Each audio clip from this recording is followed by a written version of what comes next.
Irmãos, vamos então retomar a nossa caminhada pelos 10 mandamentos. Abra a sua Bíblia mais uma vez no livro do Êxodo, no capítulo 20. Nós vamos ler outra vez Êxodo 20, de 1 a 17. Você já sabe que essa estratégia de repetir esta leitura é para ajudá-lo na memorização desta passagem. Então, vamos lá ao nosso exercício de memorização. Êxodo 20, de 1 a 17. Diz o seguinte: Então falou Deus todas estas palavras: Eu sou o Senhor teu Deus, que te tirei da terra do Egito, da casa da servidão. Não terás outros deuses diante de mim. Não farás para ti imagem de escultura, nem semelhança alguma do que há em cima nos céus, nem embaixo na terra, nem nas águas debaixo da terra. Não as adorarás, nem lhes darás culto, porque eu sou o Senhor teu Deus, Deus zeloso, que visito a iniquidade dos pais nos filhos, até a terceira e quarta geração daqueles que me aborrecem. E faço misericórdia até 1000 gerações daqueles que me amam e guardam os meus mandamentos. Não tomarás o nome do Senhor teu Deus em vão, porque o Senhor não terá por inocente o que tomar o seu nome em vão. Lembra-te do dia de sábado para o santificar. 6 dias trabalharás e farás toda a tua obra. Mas o 7º dia é o sábado do Senhor teu Deus. Não farás nenhum trabalho, nem tu, nem o teu filho, nem a tua filha, nem o teu servo, nem a tua serva, nem o teu animal, nem o forasteiro das tuas portas para dentro. Porque em 6 dias fez o Senhor os céus e a terra, o mar e tudo o que neles há, e ao 7º dia descansou. Por isso o Senhor abençoou o dia de sábado e o santificou. Honra teu pai e tua mãe, para que se prolonguem os teus dias na terra que o Senhor teu Deus te dá. Não matarás, não adulterarás, não furtarás, não dirás falso testemunho contra o teu próximo, não cobiçarás a casa do teu próximo, não cobiçarás a mulher do teu próximo, nem o seu servo, nem a sua serva, nem o seu boi, nem o seu jumento, nem coisa alguma que pertença ao teu próximo.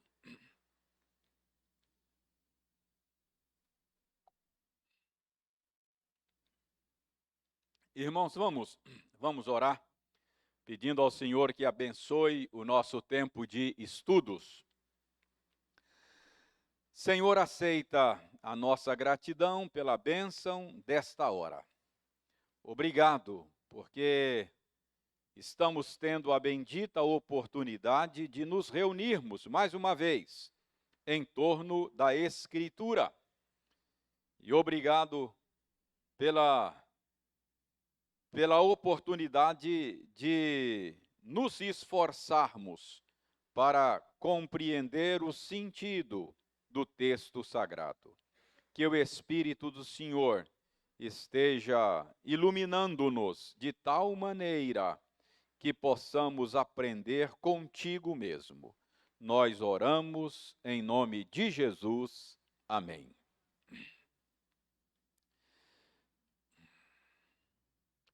Muito bem, meus irmãos, nós chegamos hoje ao 8º mandamento. Então, nós vamos começar a estudar hoje o 8º mandamento. É outro daqueles mandamentos curtinhos assim, não é? O 6º, o 7º e o 8º mandamento são mandamentos assim curtinhos. Mas, como os demais, é um mandamento curto, mas com muitas implicações. Este mandamento talvez você o leia e diga, isso aí, reverendo, é ponto pacífico, não é? Isso aí talvez nem precisa gastar muito tempo para a gente entender o sentido desse mandamento, porque a todos nós aprendemos desde pequenininho com os nossos pais que pegar coisas dos outros sem a permissão deles é errado. Então, isso aí é ponto pacífico. Todos nós sabemos que não devemos, que é errado, tomar as coisas dos outros sem a permissão deles. É verdade, é verdade. Mas, irmãos, a gente precisa se esforçar para compreender a razão, não é? Desse nosso reconhecimento. Por que é errado? O que esse mandamento nos ensina? Não basta a resposta simplista. É errado porque é errado, mas não pode. Mas a gente precisa se esforçar para compreender as razões que estão por detrás desta ordem do Senhor, desse mandamento do Senhor. A respeito do que esse mandamento trata? Esse mandamento, podemos dizer, ele trata do respeito à propriedade alheia. Acho que podemos dizer isso. É um mandamento sobre o respeito à propriedade alheia. Esse mandamento diz que a vontade de Deus é que nós não tomemos para nós algo que pertença a outra pessoa sem a permissão dela, não é? Então, esse é o assunto do 8º mandamento. Se esse é o assunto do 8º mandamento, se Deus quer que nós respeitemos a propriedade alheia, nós podemos dizer, então, que está pressuposta no 8º mandamento, que está implícito no 8º mandamento, o direito à propriedade, não é? Então, parece que só faz sentido esta ordem do Senhor, esse mandamento do Senhor, se nós admitirmos que propriedade privada é um direito. Se a propriedade alheia precisa ser respeitada, então o Senhor Deus reconhece o direito à propriedade privada. Deus está dizendo que aquela pessoa tem o direito de possuir aquilo que possui. Por isso é que você não pode tomar da pessoa aquilo que é dele por direito. Então, acho que a gente pode dizer que esse mandamento é um mandamento que trata do respeito à propriedade alheia e pressupõe o direito à propriedade privada. Então, qual é o problema com o furto? Não furtarás. Qual é o problema com o roubo? O problema é que furtar, roubar, é violentar o direito de alguém.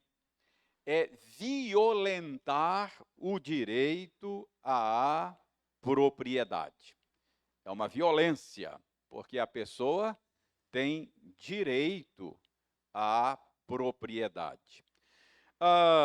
Vamos recordar aqui rapidamente um caso bíblico que vai nos ajudar a perceber como é que a narrativa bíblica narra esse caso, mostrando aqui a violência cometida contra alguém. Aliás, a gente vê aqui 2 direitos sendo violados. Abra sua Bíblia no primeiro livro dos Reis. Primeiro livro dos Reis.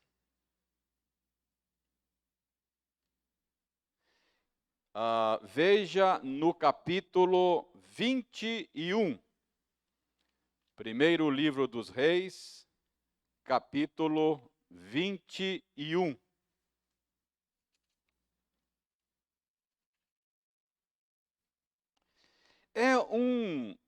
É um fato, é um acontecimento que é bem conhecido de todos nós. Você certamente se lembra daquele caso da vinha de Nabote. Lembra? Aquele caso da vinha de Nabote, em que o rei Acabe é tomado de um desejo intenso no coração de possuir a vinha, que era de propriedade de Nabote. Então ele comete 2 violências aí, não é? Deixe-me refrescar a sua memória e ler novamente para você essa narrativa, e vou aqui comentando algumas coisas. Vamos ouvir essa história mais uma vez, não é? Primeiro livro dos Reis, capítulo 21. Sucedeu depois disto o seguinte: Nabote, o jezreelita, possuía uma vinha ao lado do palácio que Acabe, rei de Samaria, tinha em Jezreel.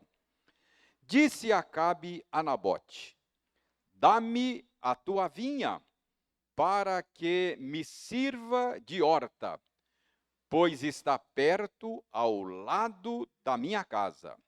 Dar-te-ei por ela outra melhor, ou, se for do teu agrado, dar-te-ei em dinheiro o que vale. Então, o rei Acabe procurou o seu vizinho, não é? Nabote, que tinha uma propriedade ao lado do palácio, e falou do seu interesse de possuir a vinha do vizinho. Queria fazer uma horta lá, diz aqui o texto, não é? E ele diz: olha, se você quiser, eu compro uma outra propriedade melhor do que essa, a gente faz o negócio. Ou, se você quiser, eu pago em dinheiro também, e você compra uma outra onde você achar melhor. Então, essa é a história que está sendo contada aqui. Verso 3, dê uma olhada aí. Porém, Nabote disse a Acabe: guarde-me o Senhor, de que eu dê a herança de meus pais. Então Acabe veio desgostoso e indignado para sua casa, por causa da palavra que Nabote, o jezreelita, lhe falara, quando disse: não te darei a herança de meus pais. E deitou-se na cama, voltou o rosto e não comeu pão. Bom, o Nabote disse: olha, rei, eu lamento muito, mas é que essa propriedade aqui, herança dos velhos, tem um valor sentimental muito grande para mim, e eu não pretendo desfazer-me da propriedade, não. Não vendo, não. Não tem dinheiro que compre isso aqui, porque isso aqui tem um valor afetivo muito grande para mim, é herança dos meus pais. Chama atenção a reação de Acabe, né? Um desejo legítimo, desejo de possuir. Até aí não tem nenhum problema possuir a vinha do outro. E ele propôs o negócio e desejava adquirir de maneira honesta e legal. Mas o dono da vinha não quis vender, e aqui diz que Acabe se deprimiu. Tal era o desejo intenso no coração dele. Vamos abrir parêntese aqui, muito importante isso, não é? Um desejo legítimo pode se tornar um desejo idólatra. Um desejo legítimo pode ser tão intenso, não é? Que pode se tornar um processo idólatra no seu coração. Pode consumir você. Então, é mais ou menos isso que está acontecendo aqui. Deitou lá na cama, ficou jururu, diz aqui que não queria comer, não é? Porque teve um desejo do seu coração frustrado, não é? Então, é isso que está acontecendo. Verso 5, veja aí. Porém, vindo Jezabel, sua mulher, ter com ele, lhe disse: que é isso que tens assim desgostoso o teu espírito e não comes pão?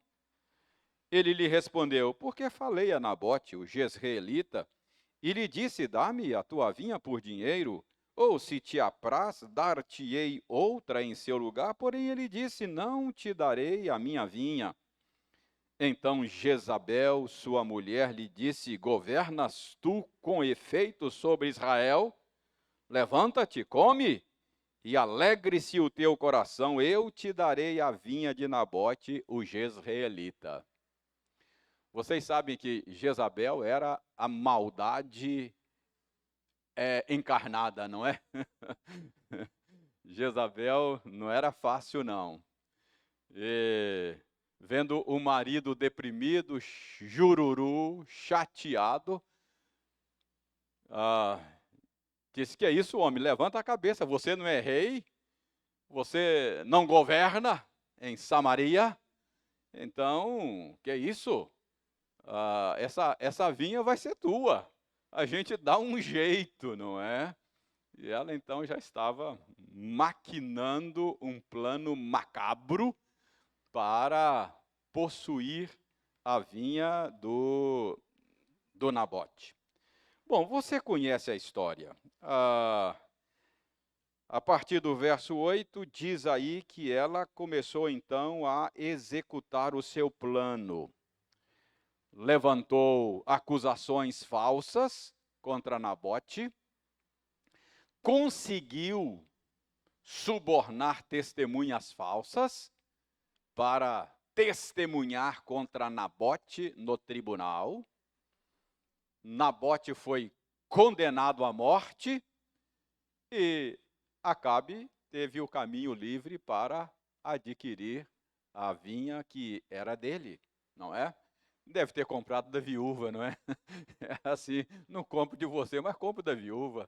E resolveu o problema.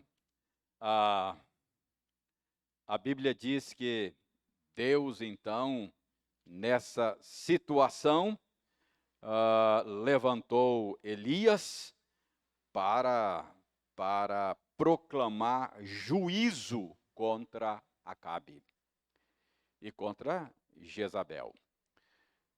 Porque 2 direitos, pelo menos, foram violados. 2 direitos de Nabote, não é? O direito à propriedade, ele tinha o direito de ter a vinha, e o direito à vida. 2 mandamentos aí, numa só tacada, foram violados, não é? Não matarás e não furtarás. Foi uma violência ao direito à propriedade. Então, veja bem, nós temos aqui uma narrativa bíblica, um caso conhecido, não é? Que mostra que Deus reconhece o direito à propriedade, e esse mandamento é exatamente uma proteção a esse direito. Mas uma pergunta agora precisa ser feita. Ok, nós temos direito à propriedade. Essa narrativa do caso de Acabe e Nabote mostra isso. Deus exerceu juízo porque um direito foi violado. Mas a pergunta é, de onde procede esse direito? De onde procede o direito à propriedade? Irmãos, segundo a crença bíblica, segundo o ensino da Escritura, o direito à propriedade, que é garantido aí no 8º mandamento, ele procede da concessão divina. É isso que a Bíblia ensina. A Escritura ensina que, de fato, Deus é proprietário de tudo que existe. Deus é o dono de tudo que existe. Ele é o proprietário último de todas as coisas. Deixe-me mostrar isso a vocês. Você, se estiver aí em Êxodo 20, volte uma folha na sua Bíblia. Êxodo 19.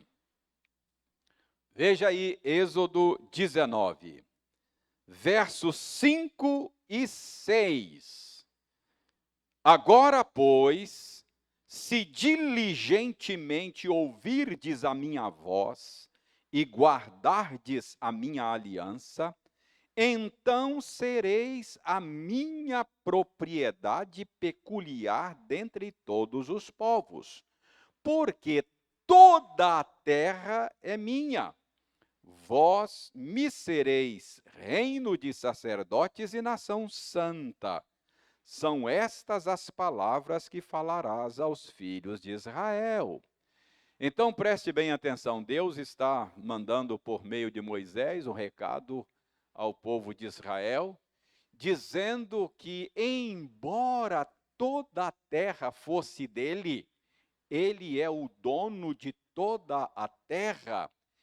Israel, por causa da aliança, seria uma propriedade de Deus, uma propriedade exclusiva de Deus, uma nação santa, isso é, separada para Deus das demais nações. Então, Israel seria propriedade especial, diferente, não é? Tudo é de Deus. Todas as nações pertencem ao Senhor. Mas o que ele está dizendo aqui é que Israel seria dele, por causa da aliança, seria dele de uma maneira especial. O meu ponto aqui é que, embora Israel fosse escolhido por Deus para ser povo de propriedade exclusiva dele, o texto deixa claro que não somente Israel, mas toda a terra pertence ao Senhor. Você se lembra do Salmo 24? Se não se lembra, dê uma olhada lá. Salmo 24, verso 1, não é? Salmo 24, verso 1, faz a seguinte revelação: ao Senhor pertence a terra e tudo o que nela se contém, o mundo e os que nele habitam. Então, se você crê na Bíblia como palavra de Deus, não pode pairar dúvida quanto ao fato de que Deus é o proprietário último, absoluto de tudo o que existe. Ao Senhor pertence a terra e tudo o que nela se contém. Ao Senhor pertence o mundo e os que nele habitam. Então, a Escritura não deixa dúvidas quanto à propriedade divina sobre todas as coisas. Olhe o Salmo 50. Abra a sua Bíblia no Salmo 50.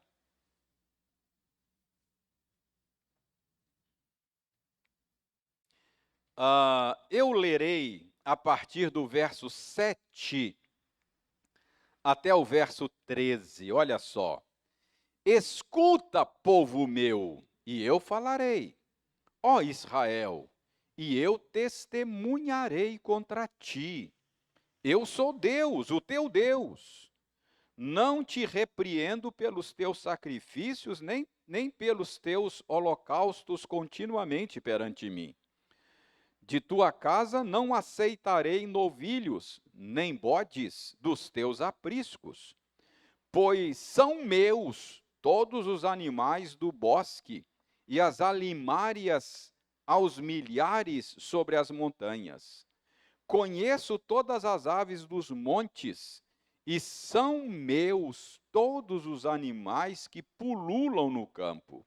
Se eu tivesse fome, não tu diria, pois o mundo é meu, e quanto nele se contém.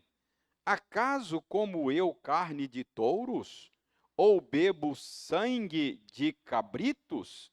Se eu tivesse fome, não tu diria, pois o mundo é meu e tudo quanto nele se contém. Acaso como eu carne de touros? Ou bebo sangue de cabritos? Até o verso 12 que eu li. Então preste bem atenção. Aí o Senhor está denunciando a hipocrisia do culto que o seu povo estava praticando. Vocês sabem que naqueles dias o culto era oferecido a Deus com base em sacrifício de animais. Parece que o Senhor está condenando aqui é o ritualismo vazio do culto daqueles dias. Os israelitas estavam imaginando que era só matar um cabritinho e estava tudo bem, não é? Era só cumprir um ritual. E o Senhor está dizendo, eu não vou aceitar mais os sacrifícios que vocês prestam.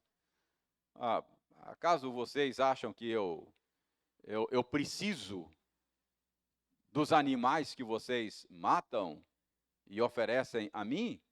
Fiquem sabendo que todos os animais do mundo, tudo que há no mundo, pertence a mim.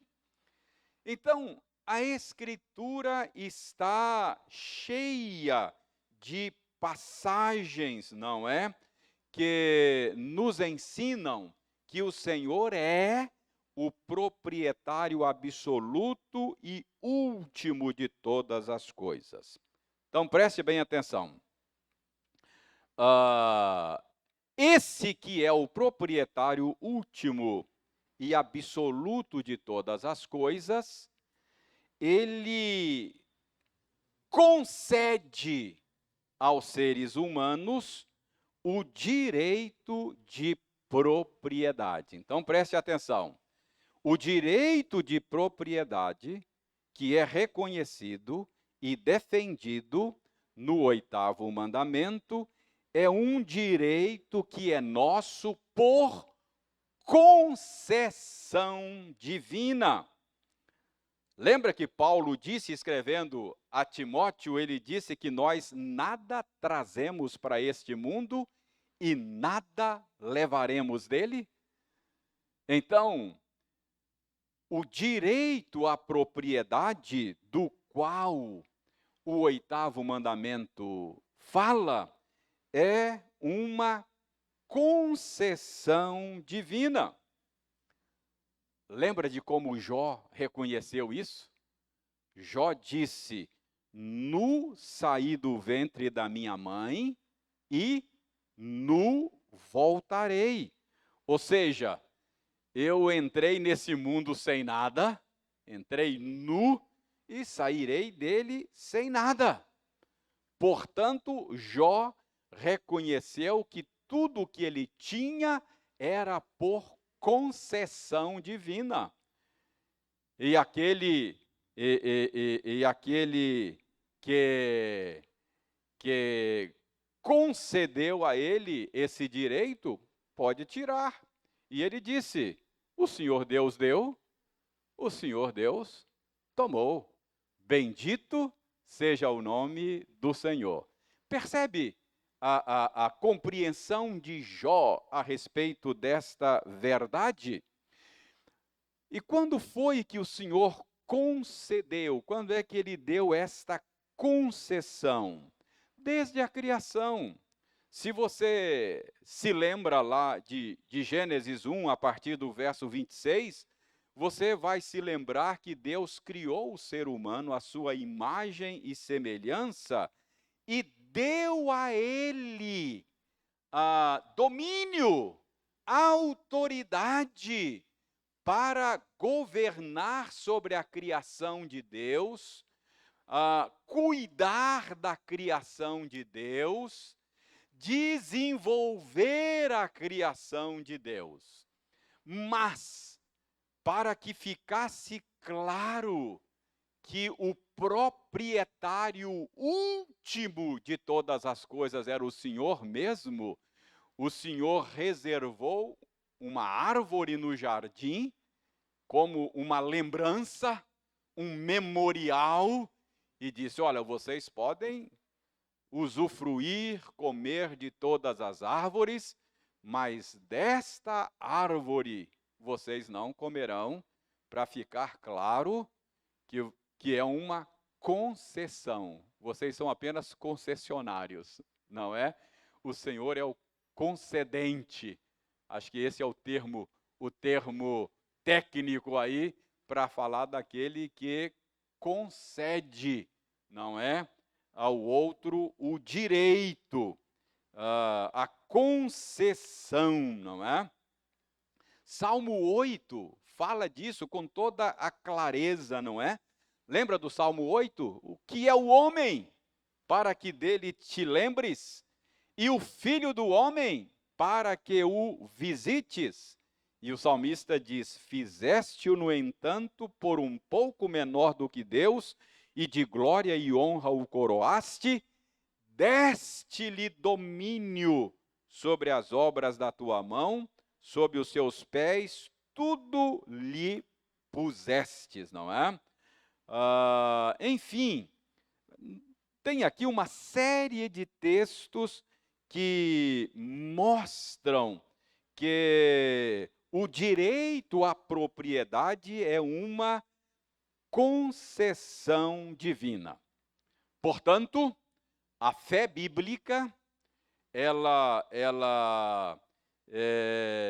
não favorece essa ideia de propriedade humana absoluta, propriedade humana eterna.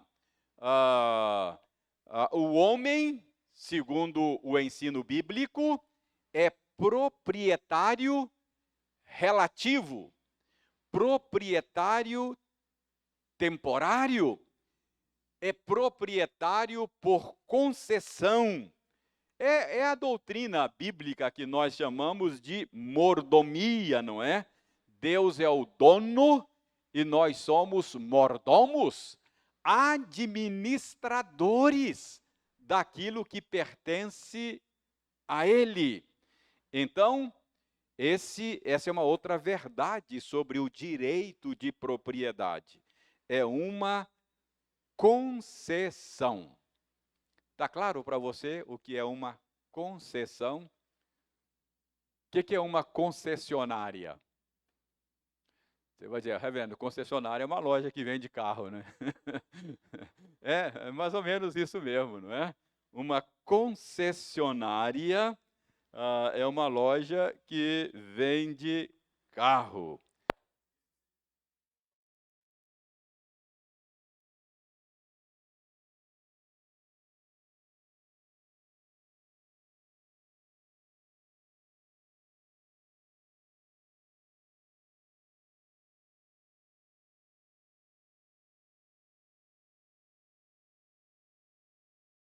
Opa, ok. Acabou a bateria ali, talvez seja isso. Mas veja bem, eu estava dizendo que uma concessionária é uma loja que vende carro, mas aquela loja, ela, ela não é dona daquela marca que ela vende, daquele produto que ela vende, não é? Ela tem uma concessão, ela tem uma licença para distribuir aquele produto, para comercializar aquele produto. Então, isso é uma concessão. Não é? A montadora lá, sei lá, Volkswagen ou qualquer outra, ela é a concedente. Então, ela concede licença e o concessionário é aquele que tem a licença, que recebe a licença. Então, essa é a nossa relação de propriedade nesse mundo criado por Deus. Nós temos o direito à propriedade, mas sempre lembrando que é por concessão divina. O concedente pode, de repente, por alguma razão, retirar a concessão, não é? Caçar a licença. E Jó entendeu isso, não foi isso que Jó entendeu? Eu sou concessionário. Deus deu, Deus tomou. Bendito seja o nome do Senhor. Essa é a visão bíblica do nosso direito à propriedade. Jó não se sentiu violentado, roubado, usurpado quando Deus lhe tirou bens e entes queridos, não é? Porque ele tinha uma visão correta da coisa. Ele se via como um concessionário, não é? É por concessão divina. Não sei se você já parou para pensar nisso, mas essa ideia de propriedade relativa, não é só Deus é proprietário absoluto, essa ideia de propriedade relativa é que está embutida na prática cristã dos dízimos. Talvez você não tenha parado para pensar isso, não é? Mas o cristão, quando entrega o seu dízimo, ele está reconhecendo essa realidade da qual eu estou falando a vocês agora. Ele está reconhecendo que ele não é proprietário absoluto de nada, que ele tem concessão divina para administrar aquilo que a Deus pertence. Portanto, quando ele deposita o seu dízimo no gasofilácio, ele está dizendo: Senhor, eu reconheço que é uma concessão tua. O Senhor deu e o Senhor pode tirar a qualquer momento, como lhe aprouver, não é?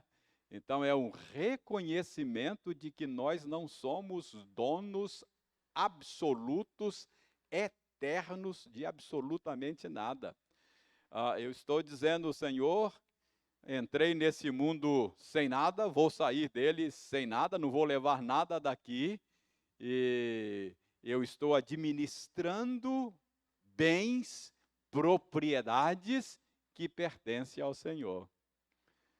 Aí você corrige, inclusive, uma outra ideia errada, né?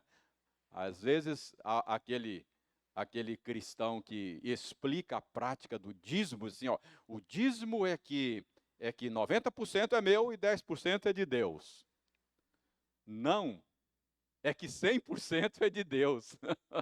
Você, como reconhecimento, como sinal, como proclamação para os outros e para você mesmo, você entrega o seu dízimo e você precisa orar a Deus e falar: Senhor, dá-me sabedoria para administrar o restante que o Senhor me confia. São teus, não são meus. Entendeu? Então, essa é uma convicção bíblica, não é? Que está embutida aí no 8º mandamento. Então, o que o 8º mandamento ensina? Ele trata do direito à propriedade.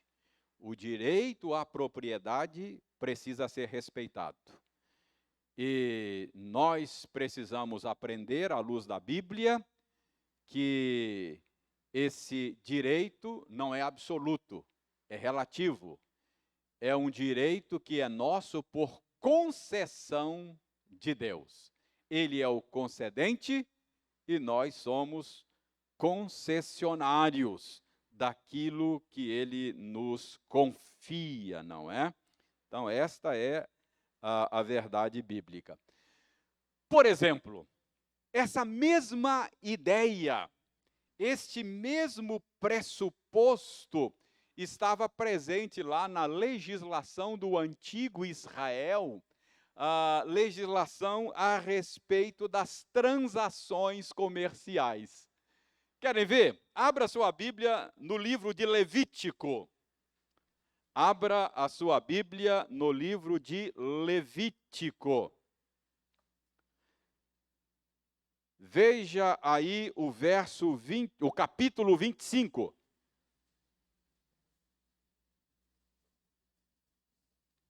Levítico 25. Olha o verso 23. É suficiente, ó. Também a terra não se venderá em perpetuidade, porque a terra é minha, pois vós sois para mim estrangeiros e peregrinos. No antigo Israel, você não tinha a posse da terra eternamente, perpetuamente, porque a legislação previa um remanejamento da terra de 50 em 50 anos. Era o ano do jubileu. Então, de 50 em 50 anos, acontecia uma reforma agrária, não é? Então, quando você comprava uma propriedade, você comprava o direito de usá-la até o ano do jubileu, porque ela voltaria para o seu antigo dono no ano do jubileu. Então, se faltasse aí 10 anos para o ano do jubileu, você pagaria aí por 10 safras, 10 colheitas, não é? Era uma sociedade essencialmente agrícola, Israel. E se voltasse 5 anos para o ano de jubileu, aí era mais barato. Você estaria comprando 5 safras, não é? 5 colheitas. Era assim. E qual é o pressuposto desse mecanismo? Qual era a razão por detrás disso? Está aí em Levítico 25, 23. Porque a terra é minha. Eu sou o concedente, Deus falou. Vocês são concessionários. Então vai ser assim que vai funcionar aqui no Israel antigo. A razão era que o proprietário último, absoluto de todas as coisas, é o Senhor mesmo, não é? Então, o 8º mandamento requer o respeito ao direito à propriedade como um direito concedido pelo Criador. Então, quando eu violento esse direito, como fez Acabe, ele estava se interpondo entre Deus e Nabote, não é? Ele estava impedindo Nabote, ou o Senhor Deus, de conceder a Nabote aquele direito. Então, concessão significa também, implica também ah, que esse direito concedido deve ser usado e administrado de maneira, ou com propósito e de maneira bem definida, não é?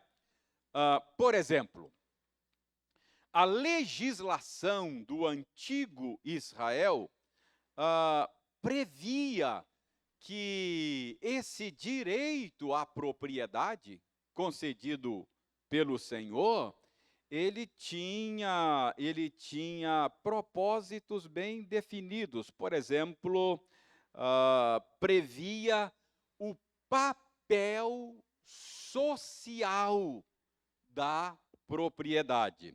Um dos propósitos desta concessão, a gente aprende isso na Escritura, é o exercício da misericórdia. Então, o proprietário que era concessionário, ele tinha que usar essa propriedade de acordo com os propósitos do seu último e verdadeiro dono. Abra sua Bíblia em Levítico novamente. Deixa eu mostrar aí isso na legislação de Israel. Você já ouviu falar da lei da respiga? Levítico 19, verso 9 e 10. Olha só. Quando também cegares a messe da terra, o canto do teu campo não cegarás totalmente, nem as espigas caídas colherás da tua messe. Não rebuscarás a tua vinha, nem colherás os bagos caídos da tua vinha. Deixá-los-ás ao pobre e ao estrangeiro. Eu sou o Senhor vosso Deus. Esse tipo de legislação do Israel antigo deixa claro esse princípio de que o concessionário não é dono absoluto e não podia usar a propriedade como bem entendesse. E fica claro aqui que um dos propósitos era que aquela concessão tinha também, Deus tinha a intenção do exercício da misericórdia. O que está dizendo aqui? Naqueles dias, quando o proprietário ou o concessionário, não é? Podemos dizer assim, ia fazer a sua colheita. Então, por exemplo, espigas e grãos que porventura caíssem pelo chão, havia nas laterais, nos cantos, onde não deveriam colher, não deveriam passar duas vezes no mesmo lugar, já passou, não podia voltar e fazer uma segunda apanhada, uma segunda demão, não é? Por quê? Porque este restolho era destinado aos vulneráveis da sociedade. Então, o Senhor Deus concedia, e o princípio é o mesmo hoje. Deus nos concede o direito à propriedade, não apenas para o nosso deleite, mas também para o exercício da misericórdia, não é? Pense nisso. Aquilo que Deus dá a você para administrar, Ele quer que um dos usos que você faça daquilo que você administra é alcançar vidas com a compaixão e a misericórdia do Senhor. Essa é a vontade de Deus, não é? É para o nosso deleite, sim, mas é também para o exercício da misericórdia. Não é difícil você encontrar essas duas coisas num único texto bíblico. Abra aí, 1 Timóteo 6.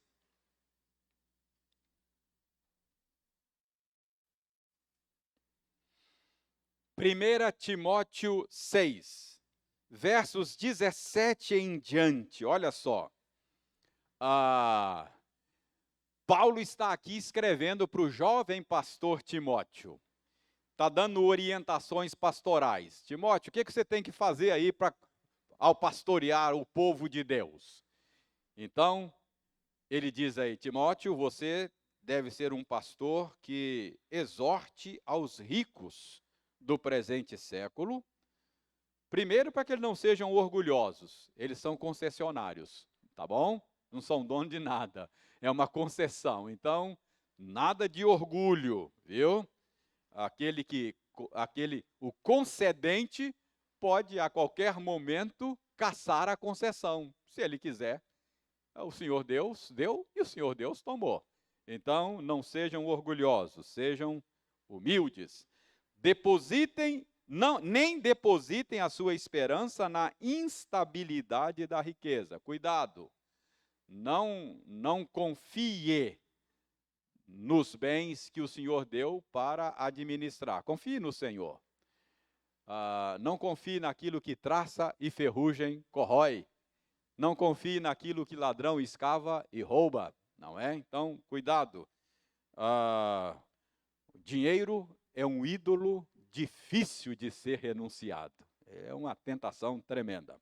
Então, muito cuidado, não coloque a sua confiança nessas coisas. Paulo mandando Timóteo exortar os irmãos concessionários, não é? Agora, veja bem, confiar, aqui é um detalhe, confiar em quem? Em Deus, agora preste atenção, que tudo nos proporciona ricamente para nosso aprazimento. Por que Deus lhe dá essa concessão de propriedade? Para o seu prazer, para o seu aprazimento, para você curtir, cara. Para você desfrutar, é isso que ele está dizendo. Deus nos concede, sim, para o nosso aprazimento. Não há nenhum mal nisso. Não precisa ficar com a consciência pesada, não é? É para o seu aprazimento. Curta e veja nisso a bondade, a generosidade do Senhor. Aprenda a se alegrar nele, aprenda a ser grato e a colocar a sua confiança nele, não é? Então é isso, é para o seu aprazimento. Mas veja bem, para que também? Verso 18. Para que você seja um praticante do bem, seja rico de boas obras, generoso em dar e prontos a repartir. Então, para que Deus concede essas coisas a você? Para o seu aprazimento e para o exercício da misericórdia. Para que você seja um bom canal de misericórdia nas mãos do Senhor, não é? Deus quer que você seja um instrumento, não é? Para alcançar outros. Que acumulem para si mesmos tesouros, sólido fundamento para o futuro, a fim de apoderarem da verdadeira vida. Então, irmãos, o que o 8º mandamento nos ensina? Que temos direito à propriedade e temos que respeitar a propriedade alheia. Esse direito, à luz do ensino geral da Escritura, é uma concessão. Não é? Nós não somos donos absolutos, nem donos eternos de nada. E aprendemos também com o ensino geral da Escritura que Deus nos dá esta concessão para o nosso aprazimento e para o exercício da misericórdia. Não é isso que diz lá Miqueias? Acho que é Miqueias, né? O que o Senhor exige de nós, que nós Amemos a justiça, pratiquemos a justiça, amemos a misericórdia e andemos humildemente com o Senhor, não é? Então, é exatamente isso aqui. Irmãos, só um minutinho aqui para a gente terminar. Mas a Escritura nos ensina que nesse mundo quebrado pelo pecado, nesse mundo corrompido pelo pecado, a Escritura nos ensina que, por causa do pecado, por causa da ganância, do egoísmo, do materialismo, do individualismo, nós podemos abusar desta concessão, não é? E, mais do que isso, a nossa pecaminosidade, ela é engenhosa, ela é criativa, no sentido de quebrar o 8º mandamento. Às vezes você pensa, reverendo, imagina, não furtarás. Nesse aí, nota 10, não é? Nota 10, porque de jeito nenhum, eu aprendi desde pequenininho que não devo pegar o que é dos outros, isso eu não faço. Mas, irmãos, a Bíblia mostra tanta engenhosidade da nossa pecaminosidade. Por exemplo, a Bíblia fala do engano, da fraude, da trapaça, que são meios pelos quais nós violentamos o direito à propriedade do outro, não é? Veja bem, abra sua Bíblia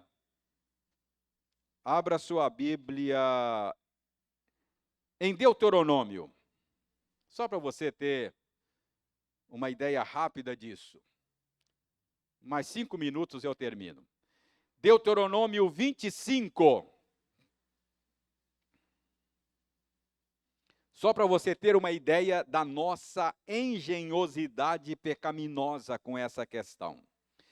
Deuteronômio 25, a partir do verso 13. Olha só. Na tua bolsa não terás pesos diversos, um grande e um pequeno. Na tua casa não terás 2 sortes de efa, um grande e um pequeno. Efa era medida de grãos, não é? Era uma medida de farinha de grãos. Terás peso integral e justo, efa integral e justo, para que se prolonguem os teus dias na terra que o Senhor teu Deus, que te dá o Senhor teu Deus. Porque é abominação ao Senhor teu Deus todo aquele que pratica tal injustiça. Isso aqui é uma versão diferente do 8º mandamento. Quando ele está falando aqui de bolsas com 2 pesos, 2 efas, 2 tipos de efas, não é? Ele está falando, respeite o direito à propriedade, não é? Do outro. O que é o efa, não é? O efa é uma medida de grãos. Então, às vezes o sujeito, engenhosamente, tinha 2 tipos de efas, 2 tipos de peso lá na bolsa dele. Então, se ele ia comprar os grãos, ele media com o efa maior, não é?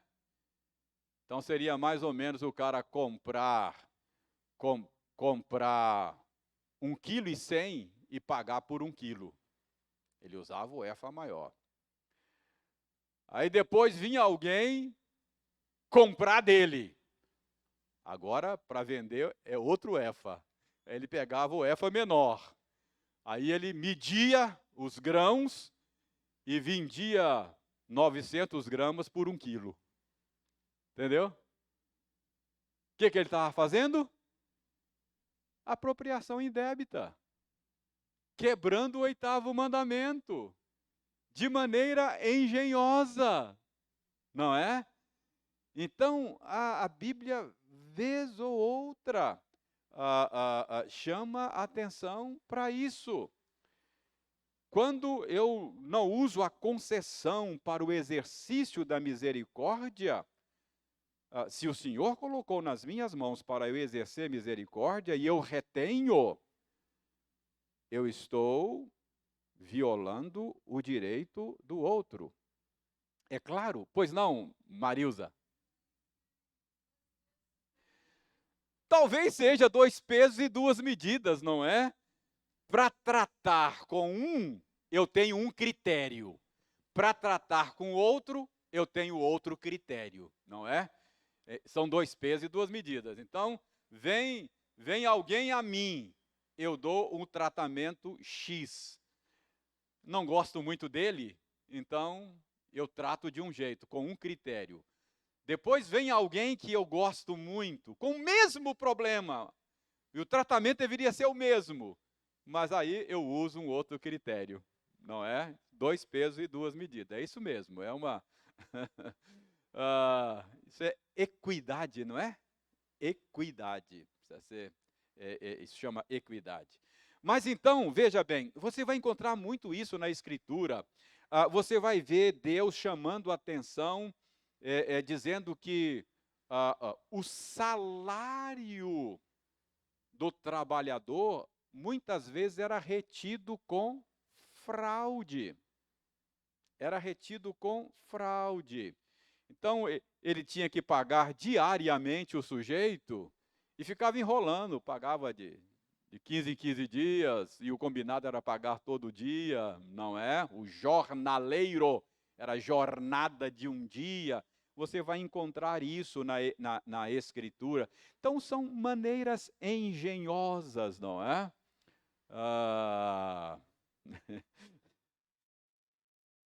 Um dos meus primeiros empregos, meu patrão tinha o hábito de me pagar com cheque na sexta-feira, depois que o banco fechava. Era um hábito terrível. Eu só podia pôr mão dinheiro na segunda-feira. Era uma estratégia, não é? De me impedir de colocar a mão naquilo que era meu por direito, não é? É o 8º mandamento sendo quebrado.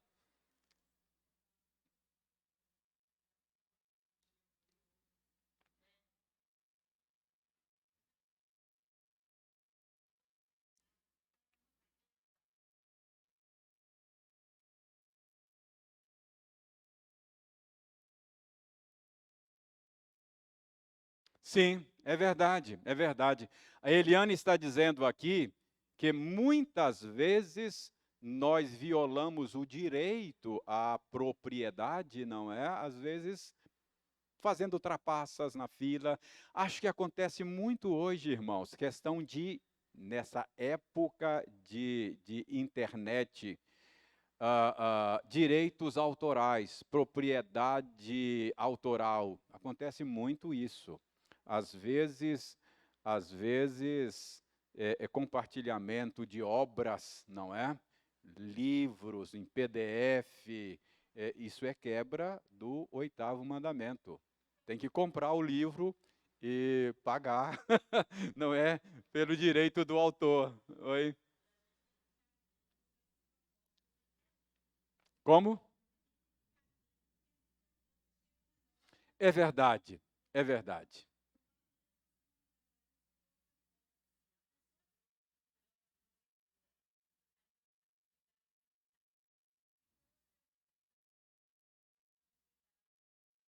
Uhum. É. A escritura diz que Deus abomina o fraudulento, não é? Então, irmãos, o 8º mandamento nos ensina que Deus quer que nós respeitemos o direito de propriedade alheia. Que Deus tenha misericórdia de nós. Que Deus nos ajude a entender que somos concessionários. Que nós usemos o direito à propriedade de maneira que honre o nome dele, que promova misericórdia e compaixão no mundo e que nós aprendamos, não é? A respeitar aquilo que Deus concedeu ao outro. Que Deus nos ajude. Amém.